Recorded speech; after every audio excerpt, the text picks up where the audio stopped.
Hello everyone, this is Ruth Kamalini, lecturer in English from Telangana Tribal Welfare Residential Degree College for Women, Medak.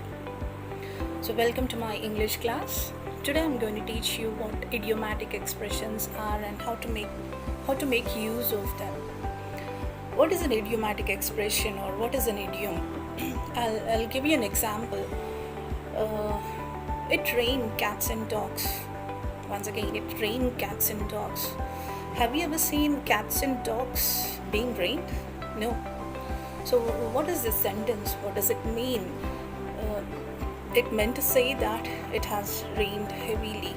Like they make use of this phrase when they meant to say that it is raining heavily. So when it is raining very heavily, they say it rained cats and dogs, or it is raining cats and dogs. So I think you understood what idiomatic expressions are. They literally don't mean what they say. Idiomatic phrase is a group of words which mean something different from that of the literal words. They don't mean what they say. So here, like raining cats and dogs has a different meaning. Idiomatic expressions, they have different meanings. So that's an idiom. So why should we learn these idioms?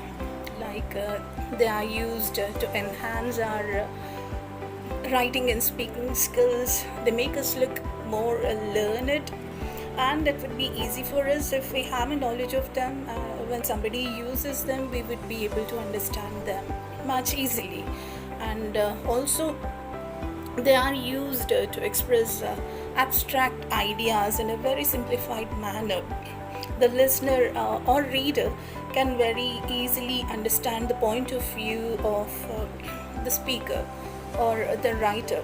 So that's the reason why we make use of idiomatic phrases, and it's almost used in all the languages, and they use them in writing and speaking. And in English alone, you won't believe, there are about 25,000 idiomatic expressions. I'm sure we know, even if you know, there must be very few of them.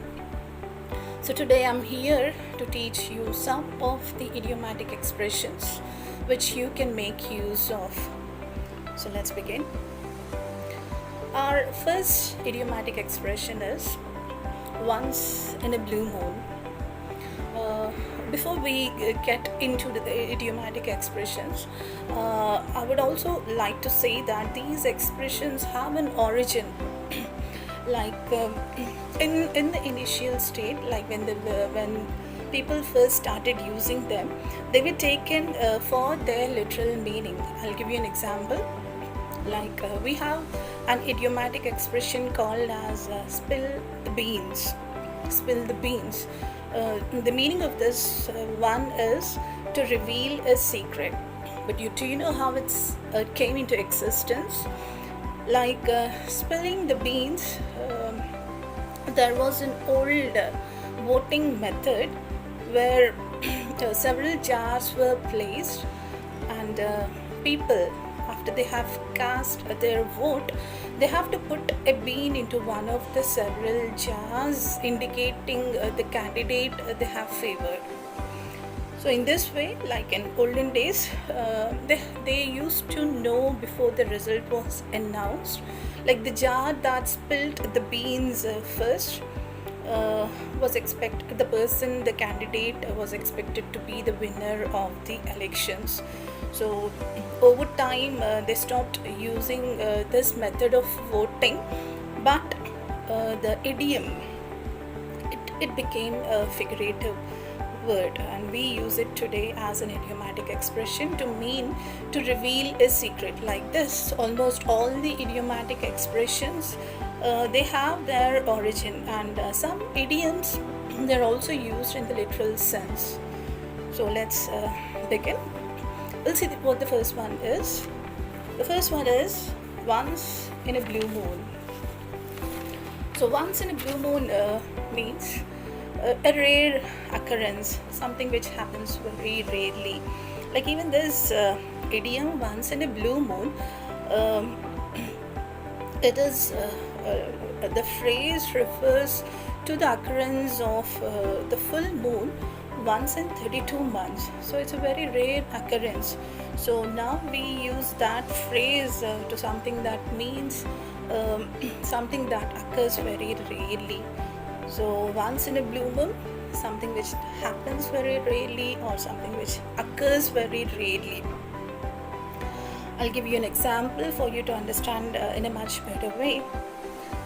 She attends the school once in a blue moon. She attends the school once in a blue moon means she's a regular absentee. She hardly attends the school. So we can use this for somebody who rarely does something. I'll give you one more example. We visit our grandfather once in a blue moon. The grandfather must be thinking that his grandchildren have no more interest in him, so they visit him once in a blue moon. So I think you have understood the usage of the first idiom, once in a blue moon. So that's once in a blue moon means a rare occurrence. Okay. The second one, a piece of cake. A piece of cake is something that can be done very easily. It's very easy to eat a piece of cake, isn't it? So piece of cake, this idiom is used to refer to something which can be done very easily. I'll give you an example. Batting is a piece of cake for Virat Kohli, isn't it? He enjoys batting. It's a piece of cake for him. It's very easy for him to do it. Okay, I'll give you one more example. They said the test would be very difficult, but it was a piece of cake for me. I'll definitely pass. Okay, the test I expected it to be very difficult, very tough, but it was a piece of cake. It was very simple. I was able to answer all the questions. It was very easy for me. So that is a piece of cake. So what is piece of cake?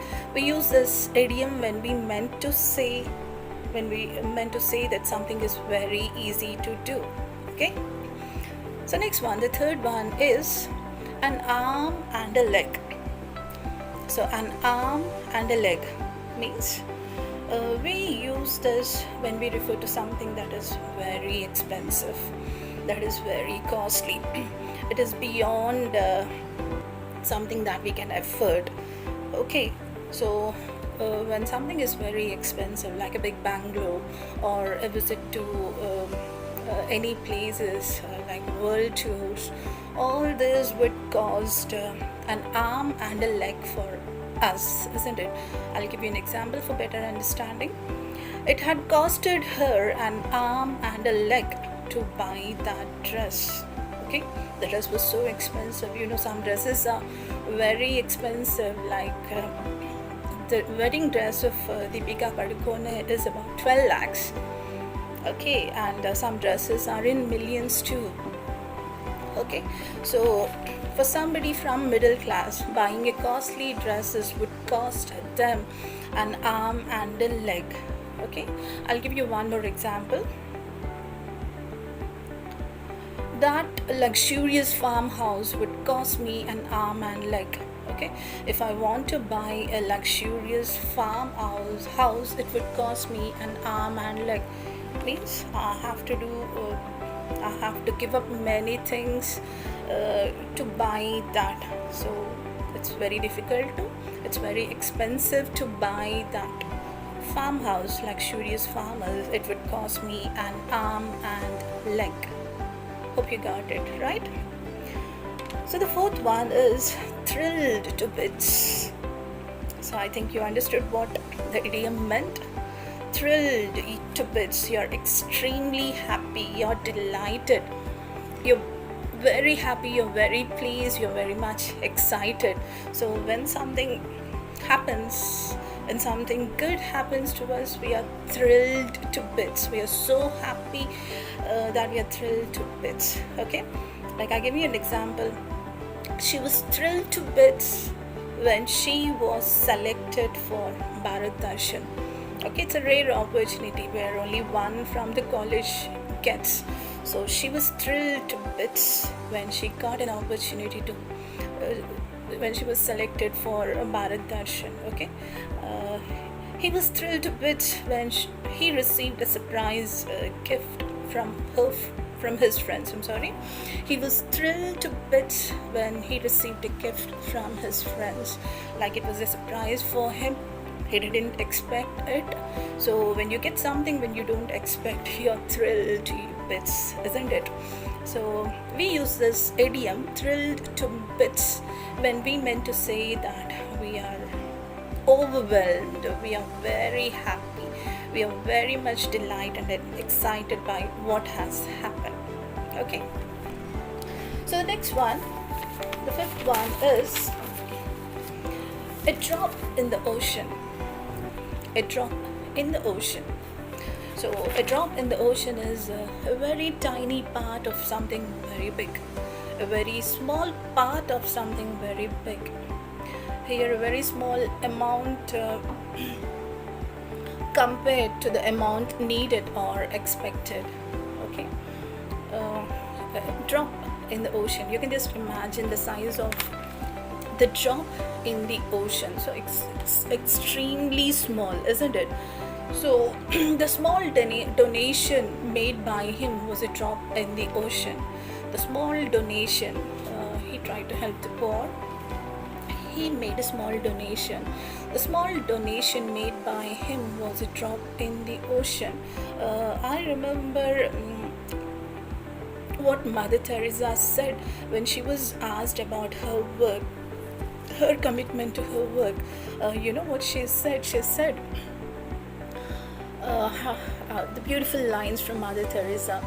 Like she said, what she was able to do, we feel that what we are doing is just a drop in the ocean, but the ocean would be less because of that missing drop.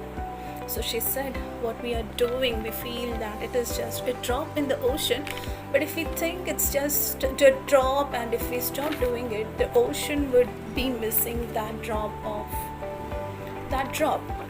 Okay, so once again, so drop in the ocean is something very small in quantity. Okay,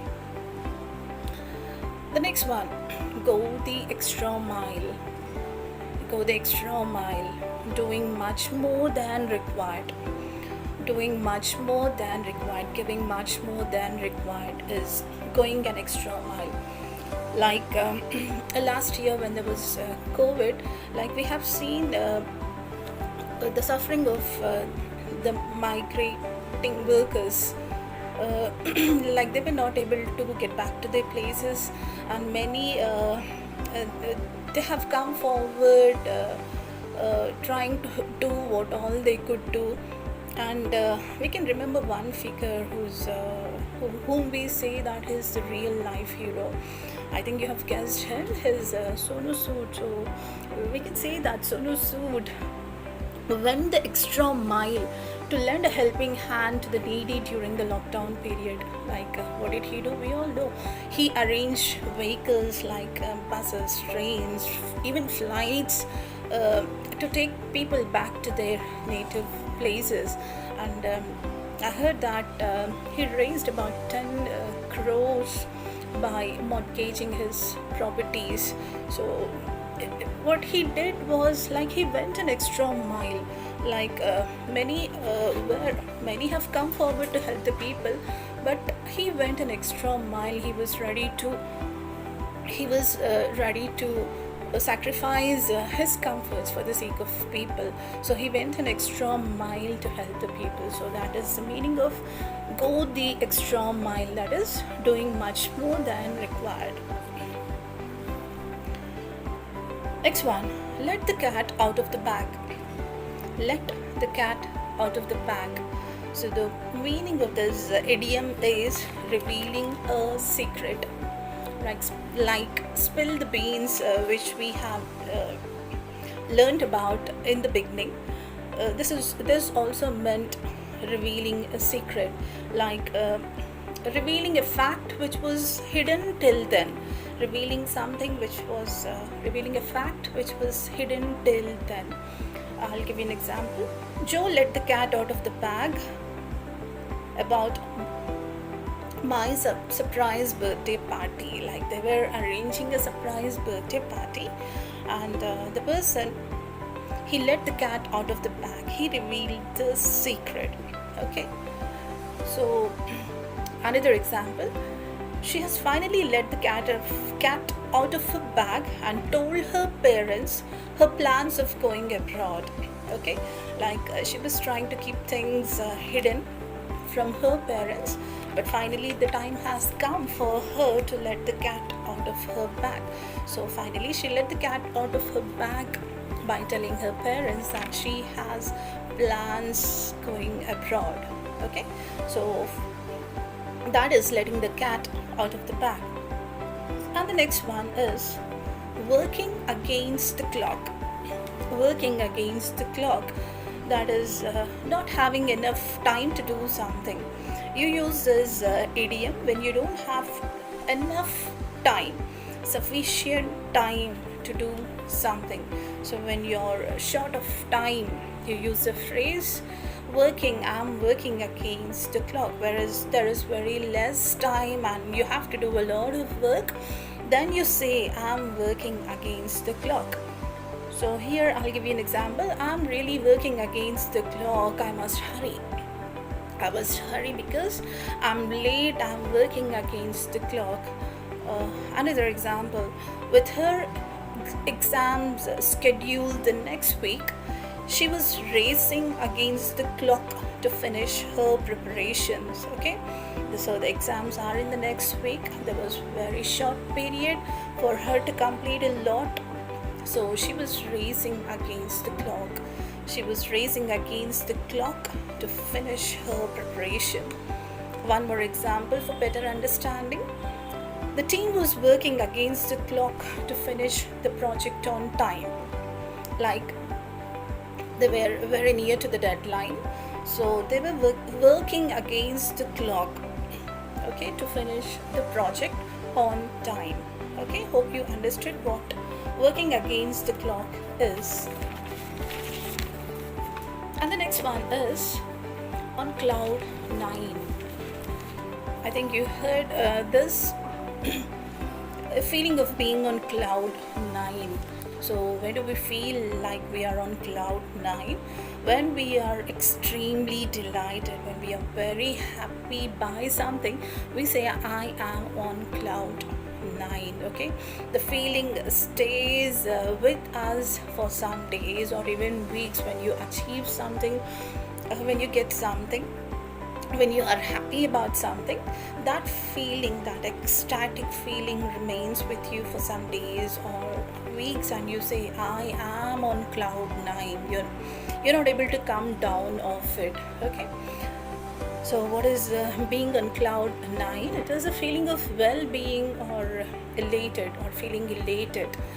I'll give you an example. He's on cloud 9 since he got a good job. Like he was waiting for a good job, and when he finally got the job, he was on the cloud 9. He was very happy. Okay, that happy feeling stays for some days and weeks. Another example, what a pleasure of winning. It makes me feel like floating on cloud 9. Okay, so it's such a great feeling that it makes you feel that you're floating on the cloud 9. So something good happens to you, or when you're very happy about something, when something unexpectedly something good happens to you, you feel that you're on cloud 9. Okay, so let's move on to the next one. It is feather in one's cap. Feather in one's cap. Feather in one's cap is an achievement of which one can be proud of. Okay, an achievement in your name. So something which you have achieved and you're very proud of. So when you achieve something, you can say there's another feather in my cap. There's the feather in my cap. Okay, I'll give you an example. It's a real feather in our cap to be playing in the national championship. Okay, so it's a real feather in our cap. It's not so easy to get into nationals, to play for nationals, and when you get the chance, when you're selected for it, it's something to be proud of your achievement. So it's a feather in your cap. Okay, I'll give you one more example. He scored the last goal for his team, making his team win the match. Okay, so he was the last one to score the goal, and because of that goal the team won the match. Okay, so he added a feather to his cap. Okay, that was a proud achievement.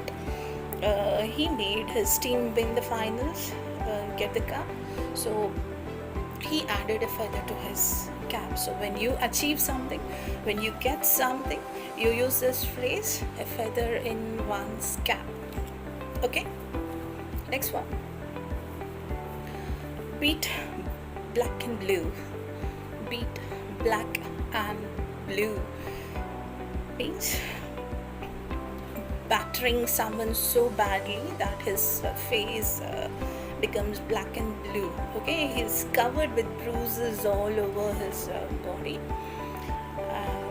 So when some person is beaten very badly, we say he's beaten black and blue, and not just when he was beaten, or maybe he met an accident.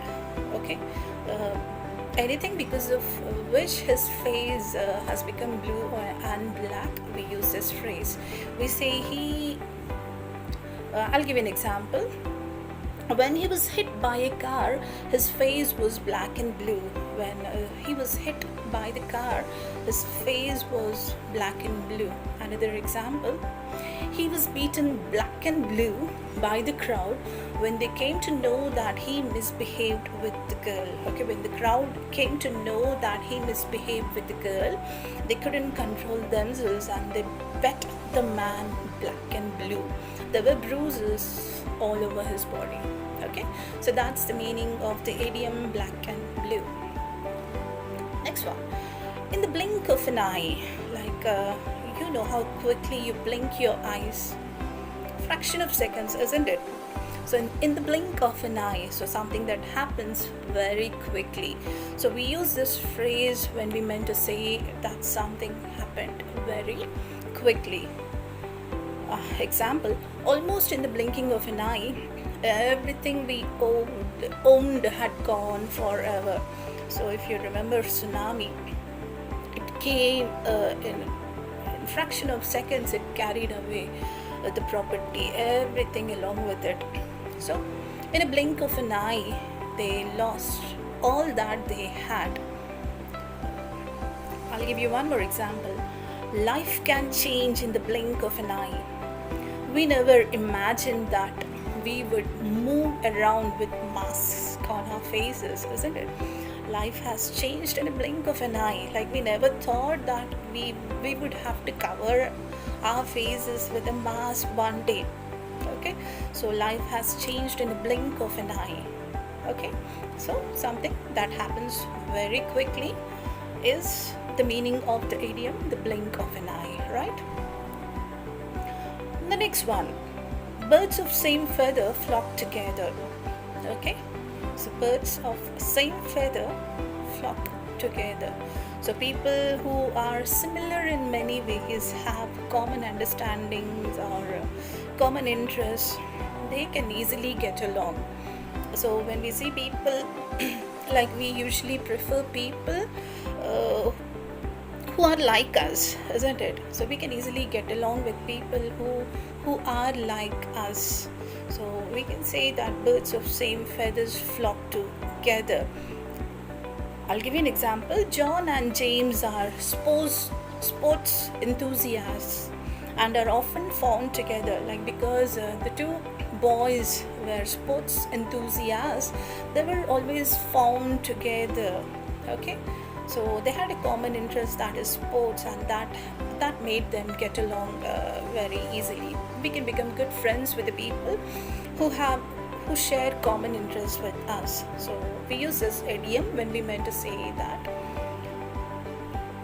People can get along easily with the ones who share common interests. Okay, I'll give you one more example. She loves spending time with the next door neighbor. They are birds of same feathers. Both are interested in art. Because they had a common interest, that is art, it was very easy for her to get along with the next door neighbor. So they are birds of same feathers.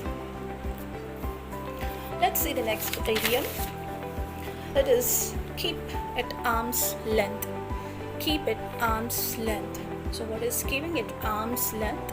It is not allowing somebody to be friendly with you, keeping them at a distance. Okay, drawing a line, we also say, like we need to draw a line at times. We can't allow everybody to be close with us, especially with the strangers. You have to be very careful. You have to keep them at arm's length. Okay, I always keep cheats at arm's length. Okay, another example, they no longer trust him and are keeping him at arm's length. Okay, so he lost their trust, so they have kept him at arm's length. She keeps strangers at arm's length. She doesn't trust people easily. Okay, so she keeps strangers at arm's length. She doesn't trust everybody so easily. So the meaning of the idiom at arm's length is keeping somebody at a distance. Okay, maintaining a distance or drawing a line, right? The next one, a wild goose chase. A wild goose chase. Have you ever tried chasing a goose or trying to catch a goose? It's impossible to catch it. We just can't catch a goose. Okay, so a wild goose chase is an idiomatic expression which is used to meant for a search for something that is impossible for you to find, or searching for something that does not exist. Okay, if you're searching for something, if you're chasing for something that you cannot find, okay, or that which doesn't exist at all, it is a wild goose chase. Okay, I'll give you an example. Looking for the lost phone was a wild goose chase. Like if you lose your phone and try to find it, it would be a wild goose chase, isn't it? It's impossible. It's very difficult for you to get it. It's impossible too. Okay, so hope you understood what a wild goose chase is. Something which you cannot get, okay, or trying to catch something, trying to find something that doesn't exist is a wild goose chase. The next one is blow one's trumpet. We usually find people blowing their own trumpet. So what is blowing one's trumpet? It is to praise oneself or talk boastfully about one's achievements. At times we also do that, but that's not a good habit. Like we shouldn't blow our own trumpet. So blowing trumpet is being proud of talking about our achievements, telling everybody about our achievements is blowing our own trumpet. Like we usually see people saying I, like I got this, I achieved this, I am this, I am that. It's so irritating to listen to people who keep on telling about themselves, isn't it? So that is called as blowing one's own trumpet. Okay, people avoided her as she constantly blows her own trumpet. Like it's irritating to ears. So people will start avoiding us if you constantly blow your trumpet. If you constantly tell about yourself, your family, your achievements, nobody would be so much interested in knowing about you. So if you blow your interest, people will start avoiding you. So please don't blow your own trumpet. Okay. Next one, burn the midnight oil. Burn the midnight oil. The meaning of this phrase is, this idiom is to work very late into the night. To work very late into the night. Usually we do this when the exams are very near. If there is an exam on the next day, we can't sleep. We burn the midnight oil. We sit the whole night reading or revising. Okay, so that is called as burning the midnight oil. I'll give you an example. I have to present the report by tomorrow, so I must burn the midnight oil tonight, because the target is tomorrow. You have to do it by tomorrow and it's not yet completed. So what would you do? You would sit the whole night trying to complete the project. Okay, so that is burning the midnight oil. She has an exam tomorrow. Sure, she would burn midnight oil tonight. Okay, she has an exam and she has to burn the midnight oil because she hasn't yet completed her preparation. So that is burning the midnight oil. Next one, don't judge a book by its cover. Don't judge a book by its cover. Okay, the meaning of this phrase is, don't form opinions of person's character by looking at his appearance. Don't form the first impressions we say are the best impressions, but I say no. Like, we may be wrong with our judgment too. Like the person may appear to be very proud, but when we get to know them, we understand that we are wrong in we are wrong with our opinions. Okay, in the same way, people may appear to be very soft, very gentle, but when you spend time with them and know what they really are, then you will know what the person actually is, what the person actually is. So don't judge a book by its cover. Like, even if you see books, the book may be the cover of the book may be very attractive, very colorful, pictorial, but there may not be much useful things inside the book. In the same way, if the cover may be very dull, but the matter, the stuff inside could be very worthy, very useful. So don't judge a book by its cover. Don't form wrong opinions about the people by their appearance. I'll give you an example. At first, we didn't want to go into the restaurant as it looked small and cramped, but the food was delicious. So we had wrongly judged the book by its cover. Okay, the appearance may be bad, but only when you go and test it, only then you will see what it really is. So don't judge a book by its cover.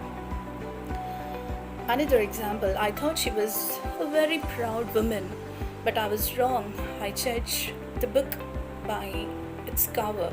Okay, I thought she was a very proud woman when I first saw her, but no, she was a really good person. Okay, so my judgment was wrong. So don't ever judge something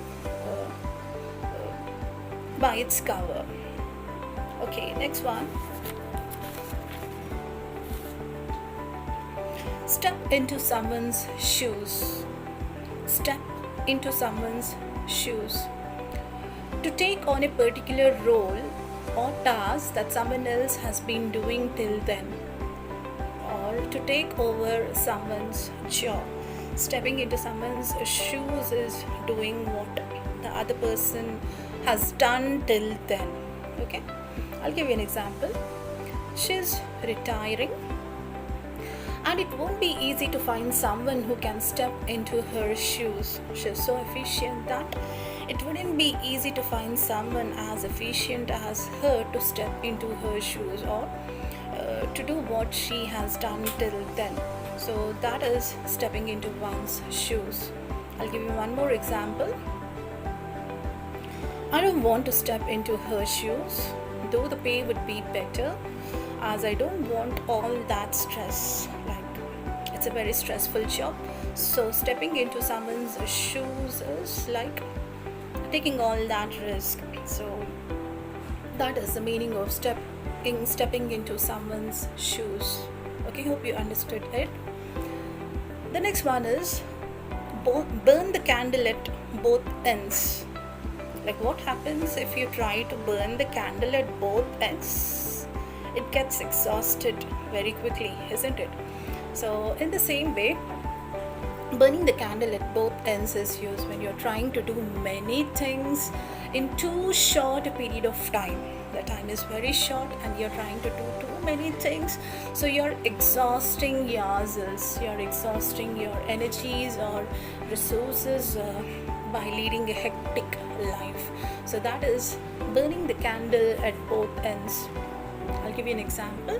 Working and studying at the same time has led to me having to burn the candle at both the ends. So it's very difficult, isn't it? Working and studying simultaneously, that would exhaust you. So that is burning the candle at both ends. Looks like she's burning the candle at both ends. She looks very much exhausted. She's doing so much hard work. Looks like she's burning the candle at both ends, as she looks exhausted. Okay, so that is burning the candle at both the ends. Right. Next one, move heaven and earth. Move heaven and earth. To work very hard to get something. Working very hard to get something. You're even ready to move the heaven and earth. Okay. I'll give you an example. He vowed that he would move heaven and earth to finish the project. Okay, on schedule. Like, he vowed that he took a vow. He said that at any cost I would complete the project on time. I'm ready to move the heaven and earth. I'm ready to do every possible thing. I'm ready to do anything to finish the project on time. So that is moving heaven and earth. If needed, I'll move heaven and earth to get it. Okay. So next one is hand in glove. Hand in glove. It's not the gloves that we are wearing now to protect ourselves from COVID, but here hand in glove is being involved in a crime, being involved in something. Okay. Working together often to do something dishonest. Okay. So if you're a partner, if you're involved in some crime, you have your hand in glove in that. So that is hand in glove. I'll give you an example. It was rumored at the time that some of the gangs were working hand in glove with the police. So the police had hand in glove with the thieves. They were working together for something. Okay, so that is having hand in glove. The minister has his hand in glove in that crime. So we hear this, like ministers are involved in making certain things happen. So they have their hand in gloves in those antisocial activities. Okay. Next one, hit the book. Hit the book. It's not knock the book. Okay. So it means to study. To study. So hit the book means to study. So here you should hit the books now, as the exams are expected to be in the next month. Okay, so there's very less time. You have to hit the book. You have to start with your preparation. You have to study. So that is the meaning of hit the book. Next one, strike the iron while it is hot. Like a blacksmith strikes the iron when it is hot because it's easy for him to get the desired molds, like whatever shape he wants, he can make by striking the iron while it is hot. If it becomes cold, he he can't do his work, he can't get expected results. Okay, so we use this phrase when we meant to say you get the best deal, the desired molds when you strike the iron while it is still hot.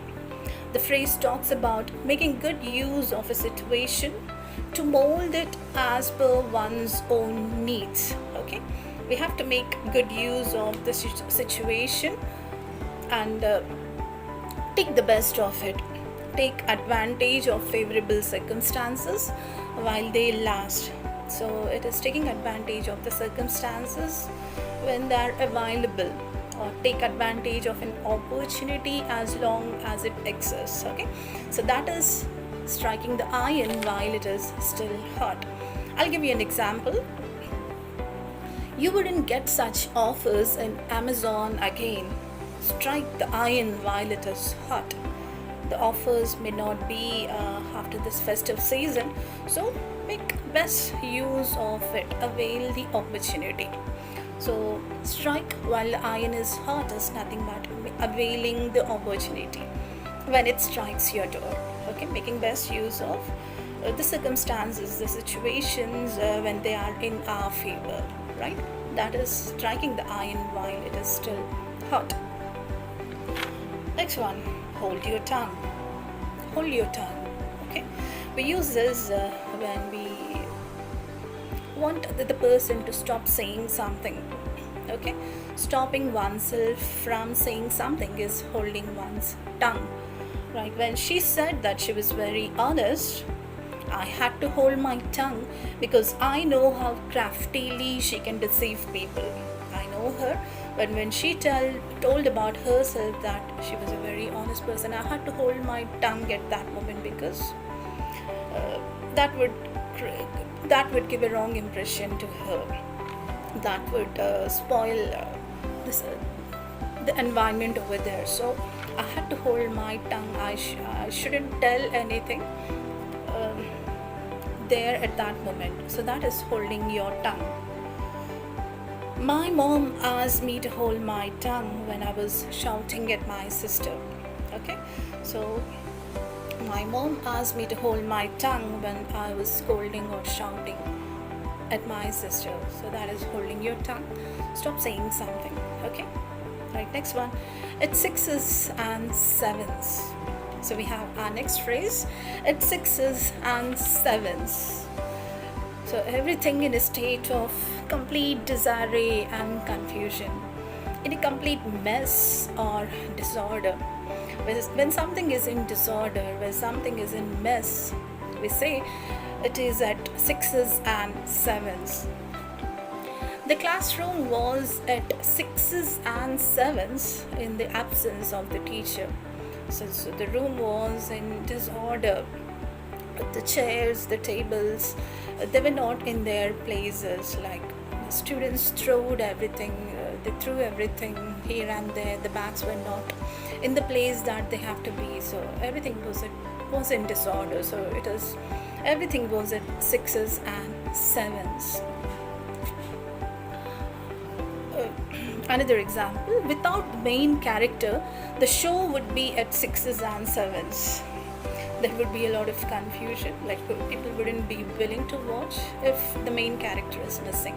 So there would be a lot of disarray, confusion, messy when it is at sixes and sevens. So hope you understood it.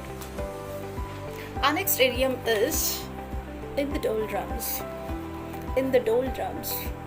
So what is being in the doldrums? It is being depressed, being dull, being sad, or a period of no activity or improvement. So when you find all this, you're in the doldrums. Okay, I tried to cheer her of her doldrums. I tried to cheer her of her doldrums. Like she looks very depressed, she looks very sad, okay, dull. So I tried to cheer her of her doldrums. I want to bring her out of her doldrums. So I tried cheering her up. Next one, his business was in the doldrums due to the pandemic. Okay, the business didn't go on actively, didn't make a lot of profits because of the pandemic. Okay, so next one is sailing in the same boat. Sailing in the same boat, to be in the same unpleasant situation as other people. So when we are in the situation, in an unpleasant situation like the other people, we say we are all sailing in the same boat. Okay, example: until the virus is beaten across the area, we are all in the same boat, with the necessity for equal restrictions. So until the virus is beaten across the area, as long as it exists, we are all in the same boat. We have to follow all the precautions and protect ourselves from the virus, isn't it? So next example: everyone has got too much work, we are all sailing in the same boat. It's not that only you are given a lot of work, everybody is doing a lot of work. So we are all in the same boat, we are all sailing in the same boat, we are all facing that unpleasant situation right now. Okay, next one: cast pearls before swine. So cast pearls before swine, like swine, pig. Does it know the value of pearls? It doesn't matter to it whether it is pearls, something valuable or something invaluable. Okay, so if you put pearls in front of before the swine, what does it do? It just tramples them because it doesn't know the value of pearls. So we use this idiomatic expression to mean that we are not supposed to cast pearls before swine. Means we are not supposed to speak, we are not supposed to teach like teaching fools is like casting pearls before swine, because they do not know the value of it. They mock at you in return because they do not know the value of the words that you have spoken. So that is casting pearls before the swine. So the meaning of it is, if you cast or put pearls before swine, they just trample them as they don't know the value of it. Likewise, we shouldn't offer something valuable or good to someone who doesn't know its value. Okay, it's waste offering, giving something valuable to the people who do not know its value.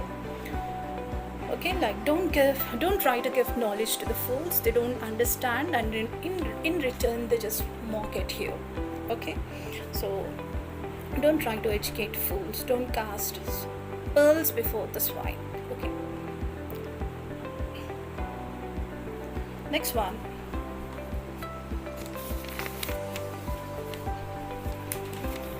this is the last idiom. The last one is leave no stone unturned. So I want to give a piece of advice before I complete my class, that is leave no stone unturned. So try every possible course of action in order to achieve something.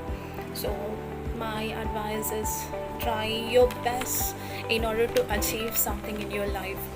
Don't take life for granted. Leave no stone unturned. Do everything you can to achieve a good result. Okay, so example: the researchers left no stone unturned in their search for the original documents. Like they were in search of the original documents and they left no stone unturned. They have done all that they could to find out the original document. So leave no stone unturned to achieve what you want to achieve in your life. So likewise, you all must be wanting to achieve something in your life. So leave no stone unturned. Do all that you can to achieve what you want in your life. Okay, so these are the idioms I have taken for you.